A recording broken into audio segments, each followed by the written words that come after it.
Ensuite, le cheikh dit وأكرم الضيف وكن مبتسما أنصر أخاك آثرا المسلما. Sois généreux avec tes invités, souris, défends ton frère et devance les autres sur toi. Donc le cheikh, il va nous dire les comportements, continuer à nous énumérer les comportements qu'on doit avoir, être généreux avec les invités. Comme on avait vu dans les fiches précédentes, quand on avait parlé de Al-Karam, Al-Ikram, eh ben, ça en fait partie, être généreux avec les invités. Quand on a des invités, on peut se permettre même de présenter de la nourriture que nous, on ne mange pas habituellement. Au contraire, ça fait partie du bon comportement, ça fait partie même des choses qu'Allah il aime et qu'il recommande. Être généreux avec les invités. Sourire, bien évidemment, aux invités, parler avec eux, rigoler avec eux, même si on n'a pas trop l'humeur, même si on n'est pas trop bien, faire l'effort d'eux pour que eux ils se sentent bien. Parce que s'ils viennent et que nous on est triste, ben on va les rendre tristes. Même si on est un peu triste, on fait le maximum pour sourire, même si on n'est pas bien, d'être généreux avec eux, de leur faire passer un bon moment. Ça fait partie des bons comportements et de ce que le prophète sallallahu alayhi wa sallam il nous a enseigné. Également, euh,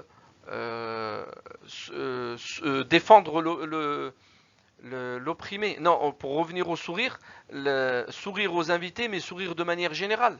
Le prophète sallallahu alayhi wa sallam, il nous enseigne que même le sourire, c'est une aumône. Le fait de sourire à un musulman, c'est une aumône. C'est comme si on avait donné de l'argent à un pauvre. Les deux sont des aumônes à des degrés différents, mais même le sourire. Pourquoi? Parce que c'est comme transmettre le salam. C'est ce qui va consolider la Ummah. C'est ce qui va renforcer la Ummah. C'est ce qui va aider la communauté. D'accord?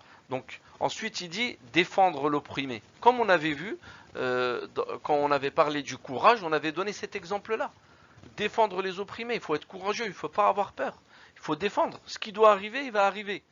Comme le prophète sallallahu alayhi wa sallam, il a enseigné aux compagnons, ce qui t'a atteint ne pouvait te louper. Et ce qui t'a loupé ne pouvait t'atteindre.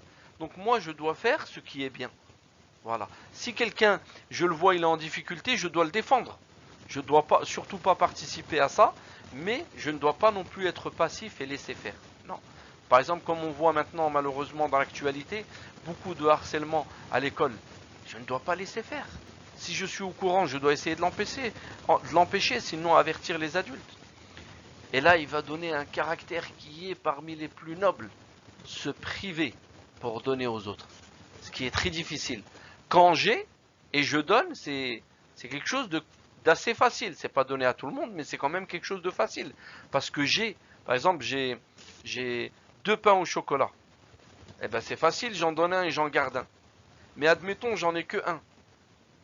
Ah, c'est difficile de le donner et de me retrouver sans rien. Eh ben c'est ça, al-ithar. Allah il dit dans le Coran وَيُؤْثِرُونَ عَلَى أَنفُسِهِمْ وَلَوْ كَانَ بِهِمْ خَصَاصًا. Et ils se privent pour donner aux autres, alors que eux-mêmes ils n'ont rien du tout. Et ça fait partie des choses que le prophète sallallahu alayhi wa sallam il faisait. Ça fait partie de ce que les compagnons du prophète sallallahu alayhi wa sallam il faisaient. Ils se privaient eux-mêmes pour donner aux autres. Et ça, c'est vraiment parmi les plus hauts degrés du bon comportement.